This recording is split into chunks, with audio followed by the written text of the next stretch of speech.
Before we start the show, don't forget to check our new ebook, Kill All Bugs, Learn Software Testing in One Day. For a limited time, it's only $9.99. Links in description. Welcome back to the Deep Dive.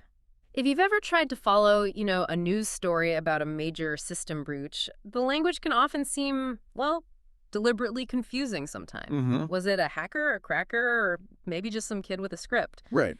Today, we're taking a really targeted deep dive into our sources to try and clarify this digital frontier. We're focusing specifically on the world of hacking and, crucially, where that line gets drawn between security defense and actual cybercrime. Yeah, and that's the key distinction, isn't it? And it's really the mission for us today in this deep dive. We want to arm you, the listener, quickly and thoroughly with the sort of framework you need to distinguish between, let's say, simple technical hacking, authorized ethical hacking, and then purely illegal cybercrime. Right. We're going straight into the source material here, focusing on what really separates them. Intent. Okay, let's unpack the core activity first then, hacking. At its simplest, our sources define it not necessarily as a crime itself, but more as a technical activity. It's the practice of, identifying specific weaknesses in a computer system or a network, and then exploiting that vulnerability to gain access to data, maybe gain control. It's fundamentally about finding that digital hole in the fence. Exactly. And, often those holes are found through ways that might seem surprisingly straightforward. Our sources use the classic example of just using a password cracking algorithm. And this isn't necessarily some, magical Hollywood coding scene. It's often just a piece of software that systematically, automatically tries millions of password combinations until, bang, it finds one that forces entry. It's sophisticated infiltration, but it's methodical. And the cost of that unauthorized infiltration, it's staggering. We live in a world where computers, interconnected networks, they're basically mandatory for nearly every successful business now. Absolutely. But that same connectivity, the networking that lets us talk globally, that's also the way in for attackers. System hacking, when it's used for fraud, privacy invasion, corporate spying, or just stealing data outright, it costs organizations billions every year. Businesses aren't just protecting data, they're protecting their very survival sometimes. They really are. Yeah. So if that's the activity finding and exploiting weaknesses, who is the person actually doing the finding? That's the hacker. Our materials define them as typically highly skilled computer programmers, people with significant knowledge of computer security, which lets them pinpoint and then exploit those system weaknesses. But, like we said, the skill itself is neutral. The crucial classification system for you, the listener, to grasp is understanding the intent behind the action. That's the difference between, say, vulnerability research and just outright crime. And that's where we get the iconic HATS framework. It's probably the simplest way our sources organize this idea of intent. So, on one end of the spectrum, you've got the white hat hacker. They're officially known as ethical hackers.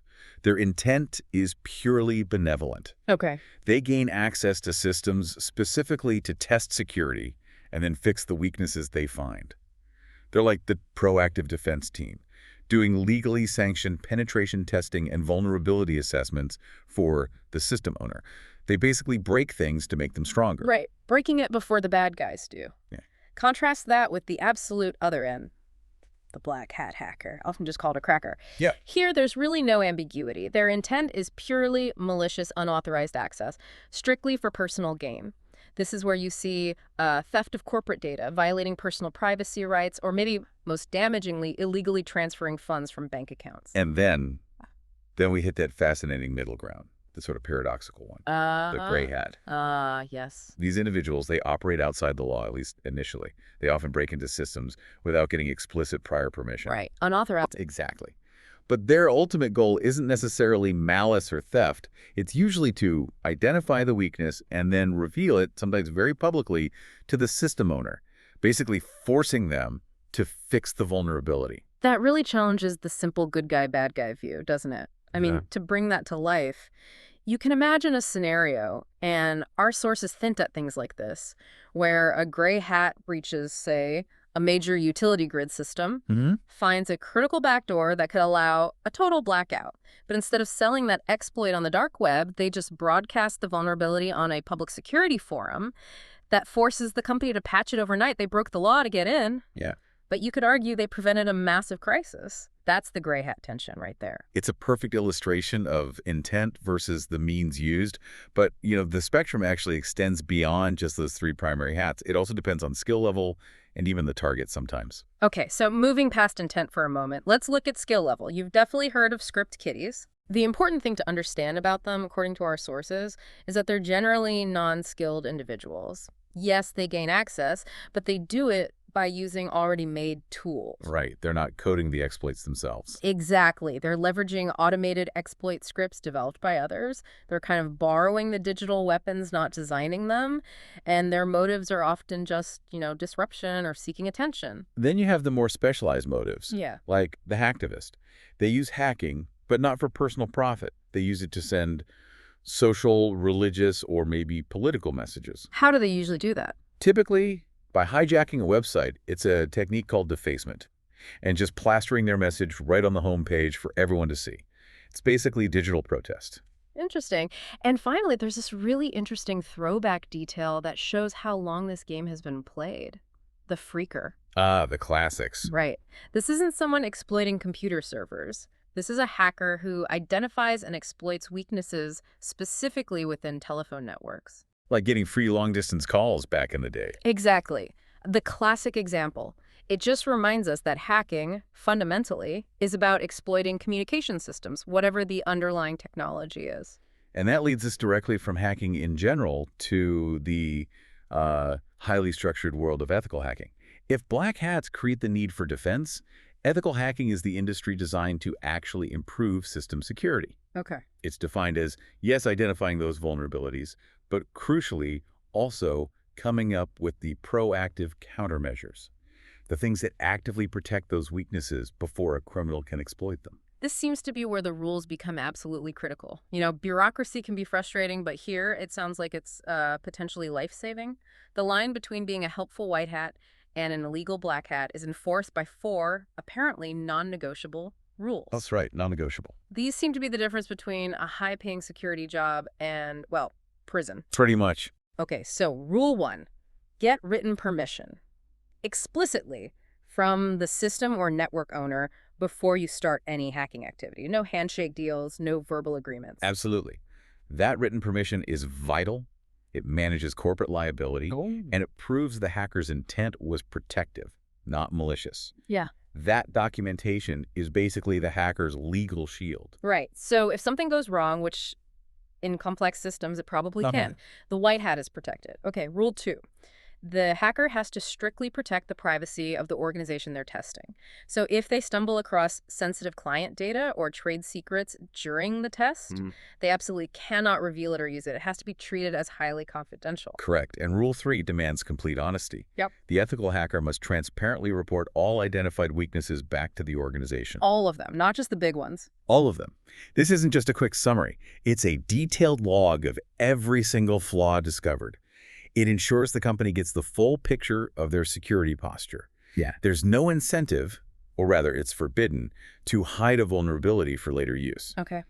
And rule 4, which I imagine might cause some friction sometimes, is the requirement to inform the relevant hardware and software vendors of any identified weaknesses. Yeah, the big one. So this means if you find, say, a 0-day exploit in a major operating system, you can't just tell your client who hired you. You actually have to work with the original vendor like Microsoft or Apple or whoever. Right. So the fix can be developed and distributed widely, protecting everyone using that software or hardware. Precisely.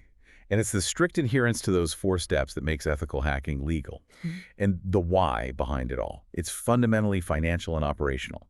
Information is arguably a company's most valuable asset these days. It's Protecting that asset preserves the organization's image, maintains customer trust, and ultimately saves the company potentially immense amounts of money that would otherwise be lost to cybercrime, fraud, downtime. Yeah, you can see why they'd pay for that. Our sources specifically highlight companies dealing in high-stakes finance. Think PayPal, for example. For them, ethical hacking isn't just nice to have, it's absolutely critical. It keeps them that vital step ahead of sophisticated cybercriminals who are constantly trying to cause massive losses. It's essentially legalized, structured, defensive warfare. And it's backed by serious certification programs, like those from the EC Council, which even require ongoing skill renewal to stay certified. Okay, so that stringent framework defines the legal, ethical side. Let's transition completely now and look at what happens when all those rules are thrown out the window and the intent becomes purely malicious. We're now firmly in the territory of cybercrime. Right. This is simply using computers and networks specifically to perform illegal activities. Full stop. And it's important to grasp the sheer breadth of the potential crime surface here. While, yes, most of the high-profile hacks we hear about happen via the internet, our sources are clear that numerous illegal activities are performed using mobile phones too. Simple SMS texts, even online chatting applications can be vectors. The technology is just the tool. The crime is defined by the illegal intent. Looking at the source material, the variety of cybercrime really illustrates all the different motives involved. We can maybe group these into, say, 3 major categories just to get a handle on them based on the scale and maybe sophistication. Okay, yeah, that makes sense. So first, you've got the major financial frauds. This category includes things like general computer fraud, intentional deception, using systems for personal gain, and also highly sophisticated acts like electronic funds transfer. That requires gaining unauthorized access deep into bank networks to make illegal money transfers. Also bundled in here are complex crimes like electronic money laundering and that very specific ATM fraud where criminals skim card details and pins to clone cards and drain accounts later. This feels like the realm of the really organized, skilled black hats. Definitely. The common thread in all of those is the direct theft of actual money, often bypassing multiple, pretty sophisticated security layers designed to protect large sums. Okay, second major category seems to focus more on information and privacy violation. This is where you see direct privacy violation exposing personal data like email addresses, phone numbers, account details, that sort of thing. Data breaches. Exactly. It also includes classic identity theft, stealing someone's information and then impersonating them. And maybe even acts that seem less severe but are still illegal, like sharing copyrighted files or information distributing pirated ebooks or proprietary software, for instance.